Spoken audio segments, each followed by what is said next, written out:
Bismillahirrahmanirrahim. Assalamualaikum warahmatullahi wabarakatuh. Innal hamdalillah, salatan wa salaman ala Rasulillah sallallahu alaihi wasallam wa ala alihi wa ashabihi wa man tabi'ahu bi ihsanin ila yaumiddin. Summa amma ba'du.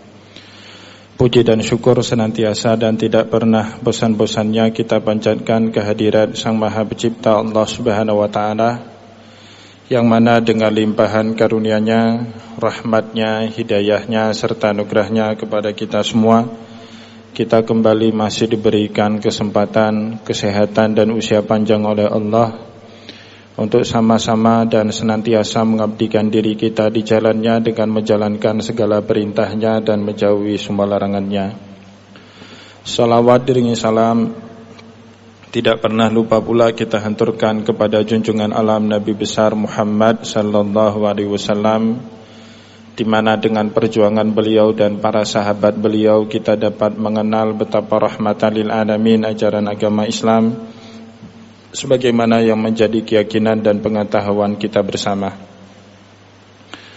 Bapak Ibu kaum muslimin dan muslimat yang dimuliakan Allah, para ulama diantaranya memaknakan puasa dengan kesabaran. Jadi antara puasa dengan kesabaran itu sama sekali tidak bisa dipisahkan. Makna puasa dalam makna sabar ini itu ditemukan oleh para ulama pada saat memaknai salah satu peristiwa yang diceritakan oleh Allah Subhanahu wa taala dalam surat Maryam. Singkat cerita, Maryam kita tahu bersama punya anak, tapi tidak lazim seperti banyak orang, tidak punya suami, sehingga banyak Bani Israel kemudian mencemooh bahkan mencela Maryam. Celaan Bani Israel ini diabadikan oleh Allah dalam surat Maryam. Qalu ya Maryamu ma kana abuki imra'a sau'in wa ma kanat ummuki baghiyah. Maryam, bapakmu itu bukan seorang bajingan, ibumu bukan seorang pelacur. Kenapa engkau sampai punya anak di luar nikah? Kata para ulama tafsir, di saat itu Maryam punya 1.000.000 alasan, punya 1.000 argumen untuk membalas balik cemoohan yang dialamatkan oleh Bani Israel kepada dirinya. Tapi kemudian Allah Subhanahu wa taala memberi nasihat kepada Maryam, fa imma tarayinna minal bashari ahada faquli inni nazartu lirrahmani shauma falan ukallimal yauma insiya. Maryam, kalau kamu masih ketemu dengan orang yang sama yang mencemooh dirimu pada hari ini, maka katakan esok kepada mereka, inni nazartu lirrahmani shauma, saya telah bernazar kepada Tuhan saya untuk berpuasa, falan ukallimal yauma insiya, maka saya tidak akan pernah membalas cemoohan yang sama yang kalian alamatkan untuk diriku. Maka Bapak Ibu kaum muslimin yang dimuliakan oleh Allah, para ulama punya semacam kesimpulan dalam meninggalkan yang dilarang oleh Allah. Tidak mungkin kita sanggup menahan diri dari hal-hal yang dilarang oleh Allah, kecuali jika ada sifat sabar di dalam diri kita. Bahkan untuk mengerjakan ketaatan pun dibutuhkan yang namanya sabar. Oleh karena itu di dalam Al-Quran, pada saat Rasulullah SAW diperintahkan oleh Allah untuk menunaikan ibadah sholat, dan dihimbau oleh Allah agar Rasulullah SAW juga memerintahkan keluarga, umat dan sahabatnya untuk mengerjakan ibadah sholat, perintah itu ditambah dengan kesabaran dalam melaksanakan ibadah sholat. Wa'mur ahlaka bis-sholati wastabir 'alaiha. Muhammad, perintahkanlah keluargamu untuk menunaikan ibadah sholat, wastabir 'alaiha, dan sabarlah dalam mengerjakan ibadah sholat. Bapak Ibu kaum muslimin dan muslimat yang dimuliakan oleh Allah, tanpa kesabaran, jangankan sholat tarawih 20 rakaat, 8 rakaat pun kita tidak sanggup. Jangankan sholat tarawih yang 8 rakaat, witir 1 rakaat pun kita tidak sanggup tanpa yang namanya kesabaran. Maka oleh karena itu ketika para ulama kita ini ditanya contoh kesabaran yang paling konkret, yang paling sempurna di dalam kehidupan manusia siapa? Pasti para ulama akan menunjuk Rasulullah SAW.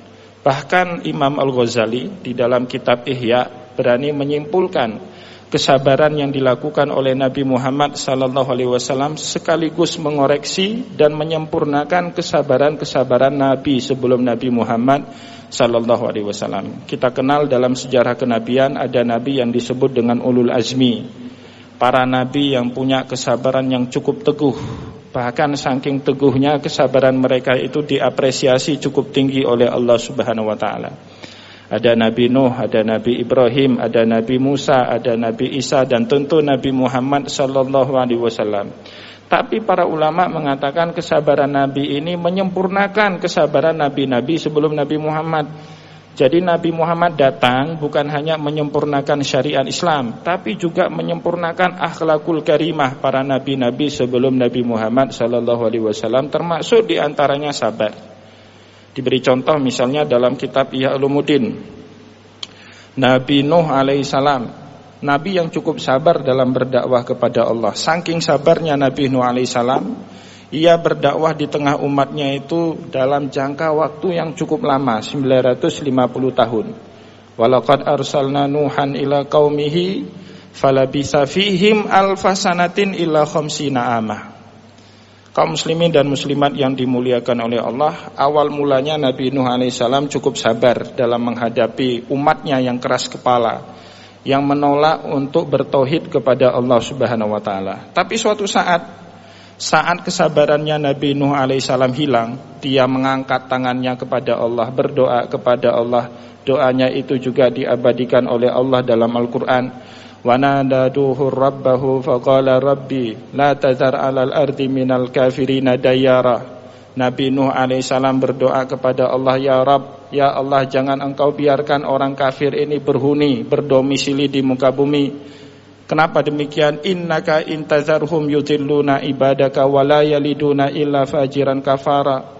Karena orang kafir itu, kata Nabi Nuh, jika engkau biarkan hidup di muka bumi, nanti lama-kelamaan mereka akan membuat umatmu, hamba-hambamu yang sudah taat, yang sudah bertauhid, kembali tersesat dari jalan Allah Subhanahu wa taala. Wala yaliduna illa fajiran kafara. Dan orang kafir ini nanti kalau punya anak, anaknya kembali kafir, kalau punya cucu, cucunya kembali kafir, kalau punya cicit, cicitnya juga kembali kafir. Maka kemudian minta Nabi Nuh alaihissalam agar semua umatnya yang kafir itu dihabisi sajalah sama Allah Subhanahu wa taala. Singkat cerita, Allah Subhanahu wa taala pun menurunkan azab berupa banjir bandang yang cukup dahsyat, sehingga semua orang-orang yang kufur termasuk putranya Nabi Nuh alaihissalam sendiri meninggal dunia dalam peristiwa itu. Bapak Ibu kaum muslimin dan muslimat yang dimuliakan oleh Allah, Imam Al-Ghazali di dalam Babus Sabri mengatakan, sabar itu berkaca dari peristiwa Nabi Nuh alaihissalam sebenarnya tidak punya ada batasan. Jika sabar itu berbatas, maka saat kita berbatas itulah makna sabar menjadi hilang. Nabi Nuh alaihissalam berdakwah 950 tahun di tengah umatnya. Tapi sesaat pada saat beliau hilang kesabarannya, kesabaran beliau punya batas. 950 tahun masa dakwahnya Nabi Nuh alaihissalam itu jadi sia-sia belaka. Atau dengan contoh yang lebih sederhana, kita dimaki oleh seseorang, musuh kita, orang yang gak senang dengan kita, selama 1 jam. 50 menit awal pada saat dia memaki, merendahkan harga diri kita, kita sanggup sabar. Kita diam, tidak ngomong apa-apa, tidak kita respon pun dia. Tapi masuk menit 51, masuk menit 52, hilang kesabaran kita, kita bangun, kemudian kita jotos orang ini. Maka pada saat itu 50 menit awal kita sabar hilang maknanya gara-gara sesaat kita hilang kesabarannya. Itu persis sama dengan peristiwa yang terjadi sekitar 4 atau 5 bulan sebelum kita menjalankan ibadah puasa tahun ini. Ada seorang suami yang mengetahui istrinya itu selingkuh dengan laki-laki yang lain. Bulan pertama dia sabar, padahal dia tahu istrinya itu selingkuh dengan laki-laki lain. Bulan kedua dia buat penelitian, siapa yang menjadi selingkuhan istrinya. Tapi dia juga masih sabar. Bulan ketiga dia nasihati istrinya. Bulan keempat, tidak mempan lagi nasihat, dia ambil parang, dia cegat mobil selingkuhan istrinya itu di Simpang Lambaru, kemudian dia bacok. selingkuhan istrinya itu. Maka 4 bulan awal dia sabar itu hilang maknanya gara-gara sesaat dia menuruti hawa nafsunya untuk tidak sabar. Maka kaum muslimin dan muslimat yang dimuliakan oleh Allah, berdasarkan keterangan-keterangan seperti itulah akhirnya Imam Al-Ghazali punya semacam kesimpulan kalau yang namanya sabar itu tidak punya batas. Pada saat sabar itu punya batas, disitulah makna daripada sabar menjadi hilang. Persis seperti Nabi Nuh alaihissalam. Hal yang sama juga terjadi dengan Nabi Musa. Nabi Musa juga salah seorang Nabi ulul azmi, Nabi yang punya kesabaran yang cukup teguh. Awalnya cukup sabar menghadapi Fir'aun yang keras kepala. Innahu tagha, Fir'aun itu keras kepala, kata Allah. Bahkan saking keras kepalanya Fir'aun, dia mendeklarasikan dirinya sebagai Tuhan. Inni rabbukumul a'la. Bukan hanya seperti itu, kata Fir'aun kemudian, ya ayuhan nas ma alimtu lakum min ilahin ghairi. Manusia, saya tidak tahu kalau kalian punya Tuhan selain daripada saya. Fa'auqid li ya hamanu 'ala tini faj'al li sarhan la'alli attali'u ila ilahi Musa. Haman, panglima perangnya Fir'aun, diperintah sama Fir'aun untuk membangun satu bangunan yang cukup tinggi. Konon itu adalah piramid. Faj'al li sarhan, kemudian bangunlah anak tangga pada bangunan piramid itu. La'alli attali'u ila ilahi Musa, supaya saya bisa ketemu dengan Tuhannya Musa untuk duel hidup dengan mati dengan Tuhannya Musa itu. Awalnya Nabi Musa cukup sabar menghadapi Fir'aun. Bahkan Allah memerintahkan Nabi Musa untuk bersikap sopan santun. Faqula lahu qaulan layyina la'allahu yatadzakkaru aw yakhsha. Kalau ketemu Fir'aun, bicaralah dengan sopan supaya dia ingat dan sadar balik kepada Allah. Namun kaum muslimin yang dimuliakan oleh Allah, pada saat kesabaran Nabi Musa hilang, Nabi Musa angkat tangan, diaminkan oleh saudaranya Harun. Rabbana innaka ataita fir'auna wa mala'ahu zinatan wa amwalan fil hayatid dunya. Ya Allah, engkau telah terlalu banyak memberikan fasilitas hidup, otoritas, kekuasaan, harta yang banyak kepada Fir'aun dalam kehidupan dunia ini. Rabbana liyudillu an sabilik. Ternyata ya Allah, semua fasilitas hidup itu digunakan oleh Fir'aun untuk membuat manusia tersesat dari jalanmu. Rabbana tmis ala amwalihim washdud ala qulubihim fala yu'minu hatta yaraul adzabal alim. Ya Allah, tarik balik semua fasilitas hidup yang telah engkau berikan kepada Fir'aun. Washdud ala qulubihim, kunci, gembok rapat-rapat hatinya Fir'aun. Fala yu'minu hatta yaraul adzabal alim. Jangan biarkan Fir'aun itu beriman sampai dia melihat azab Allah Subhanahu wa taala yang pedih. Kontan dijawab doanya Nabi Musa oleh Allah Subhanahu wa taala. Qala qad ujibat da'watukuma fastaqima wala tattabi'anni sabilal ladzina la ya'lamun. Musa dan Harun, telah kami dengar doa kalian berdua. Beristiqomalah di jalan Allah dan jangan mengikuti jalan-jalan orang yang tidak mengetahui seperti Fir'aun dan bala tentaranya. Apa yang terjadi kemudian kaum muslimin? Wajawasna bi bani Israil al-bahra. Bani Israel dilewatkan oleh Allah Subhanahu wa taala dari Laut Merah. Padahal sebelumnya ada kisah Nabi Musa alaihissalam itu pernah menyeberang ke benua Asia. Jadi Nabi Musa alaihissalam itu tahu jalan yang benar, tidak harus tersesat kemudian berhadap-hadapan dengan laut. Pada saat itu Nabi Musa alaihissalam nyebrang ke negeri Madian. Madian itu ada sekarang di Jordania. Bahkan sampai-sampai Nabi Musa alaihissalam menikahi putrinya Nabi Syu'aib di negeri Madian. Jadi Nabi Musa pada saat itu dibuat lupa sama Allah dengan jalan yang benar, sehingga dalam tanda kutip Allah Subhanahu wa taala membuat Nabi Musa tersesat, sehingga jalan buntu yang dia peroleh di hadapannya laut. Itu semua grand design Allah Subhanahu wa taala mengabulkan doa Nabi Musa untuk menenggelamkan dan mengazab Fir'aun dan bala tentaranya. Kaum muslimin yang dimuliakan oleh Allah, bagaimana dengan Nabi Muhammad? Dalam kitab sejarah Nabi Muhammad juga menghadapi lebih kurang peristiwa yang sama dengan dua nabi yang sudah kita ceritakan tadi.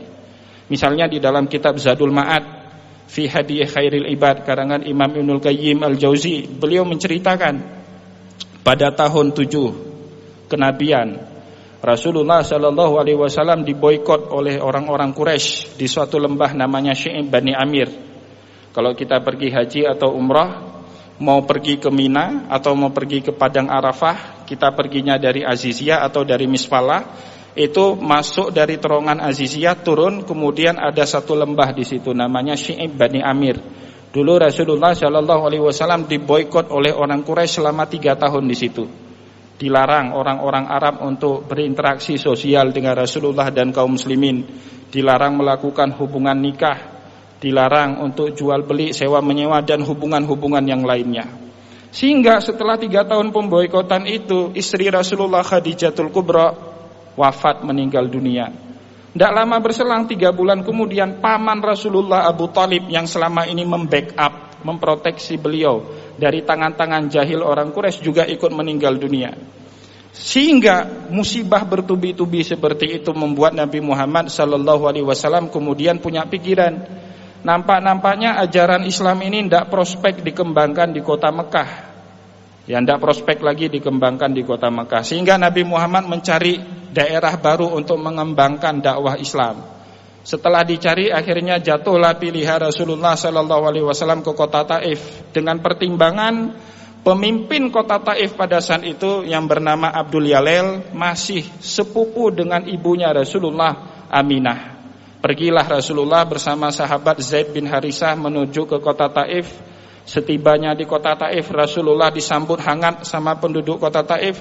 Sampai 5 hari kemudian baru Rasulullah mengutarakan maksud dan tujuan kedatangan beliau untuk mengajak mereka semua bertauhid kepada Allah dan membuang semua embel-embel kekufuran yang selama ini mereka lakukan. Disitulah kemudian mulai cacian, cemoohan, makian, teror, bahkan beberapa kali usaha pembunuhan dialamatkan kepada Rasulullah sallallahu alaihi wasallam, sehingga Nabi Muhammad keluar dari kota Taif.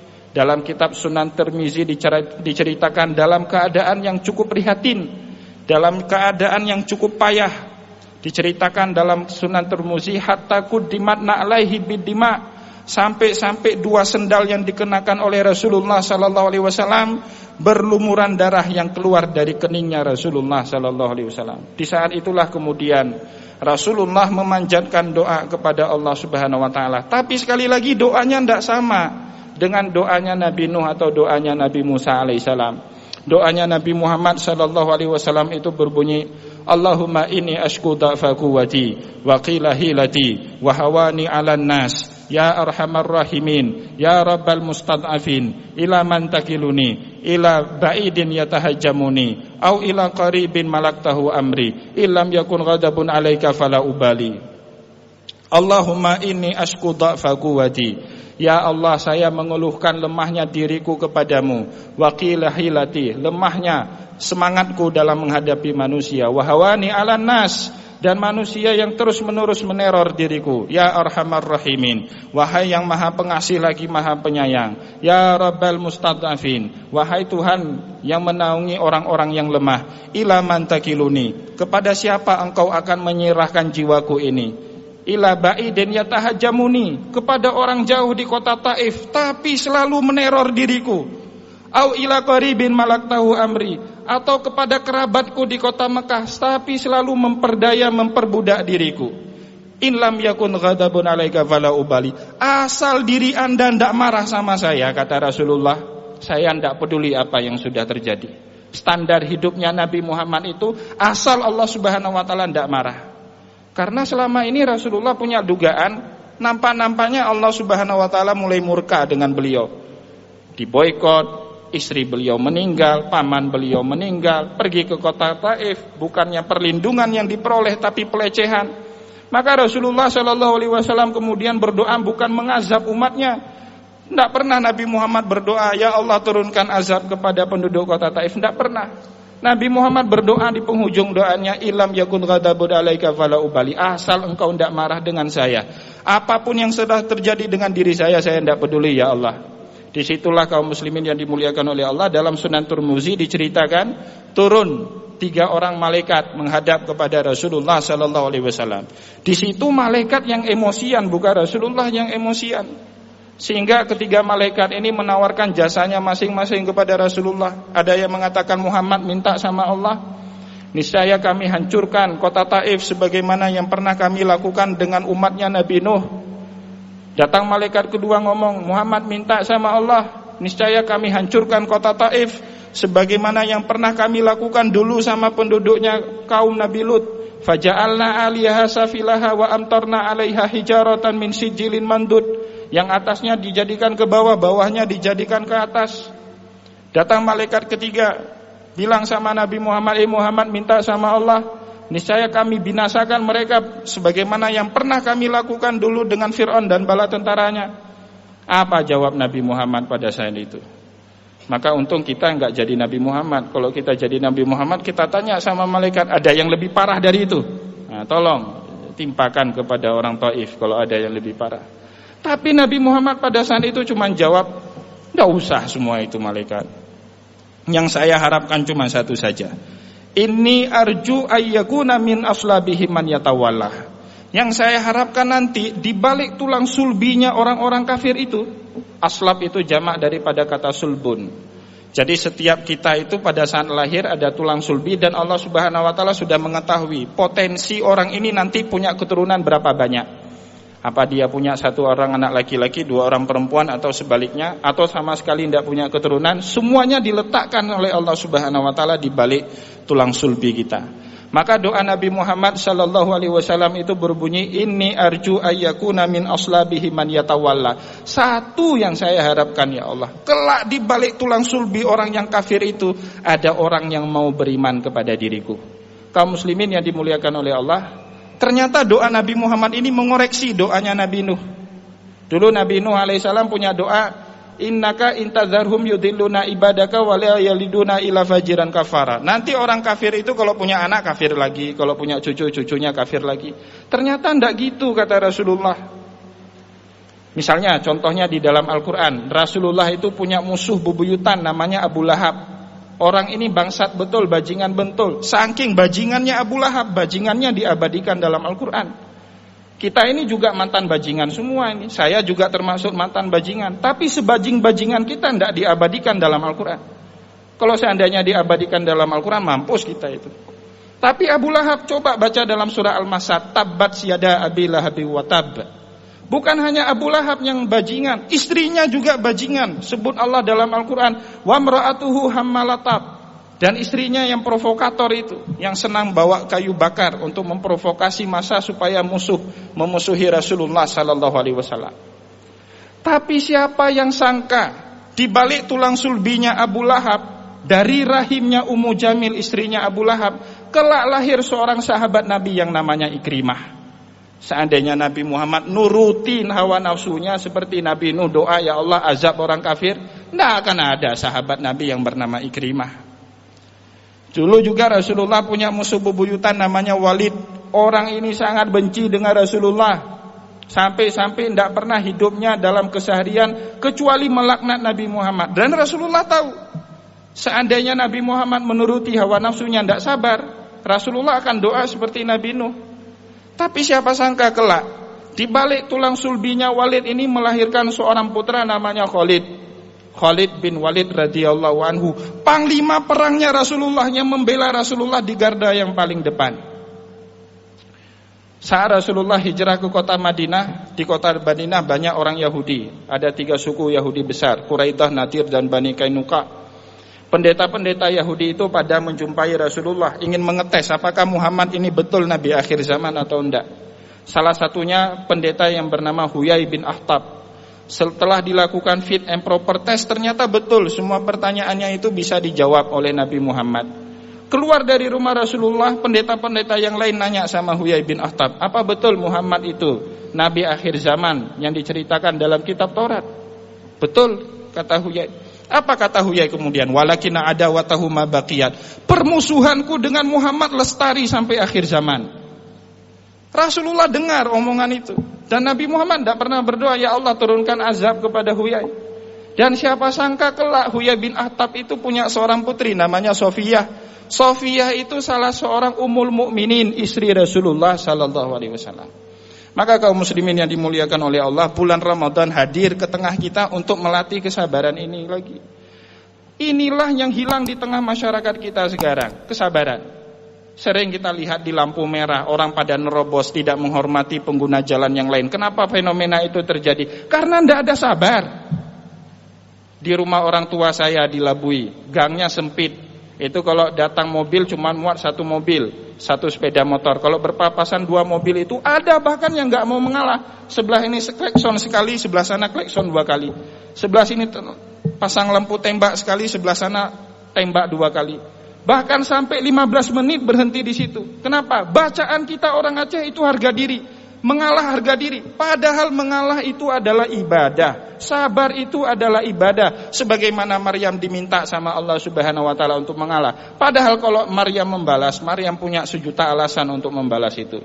Mari kaum muslimin dan muslimat yang dimuliakan oleh Allah, kita manfaatkan beberapa hari ke depan dari bulan suci Ramadan ini untuk kembali menumbuhkan nilai-nilai kesabaran dalam kehidupan kita. Karena Rasulullah Shallallahu Alaihi Wasallam berkata dalam suatu hadis, as-sabru yu'inu ala kulli amal. Pekerjaan yang dilakukan tanpa kesabaran pasti nggak akan sempurna. Man sabara dhafara. Barang siapa yang sabar, dialah yang akan menjadi pemenang di akhir cerita. Semoga ada manfaatnya. Wallahu muwaffiq ila aqwamit thariq wa nasrun minallah fatun karim. Wassalamualaikum warahmatullahi wabarakatuh.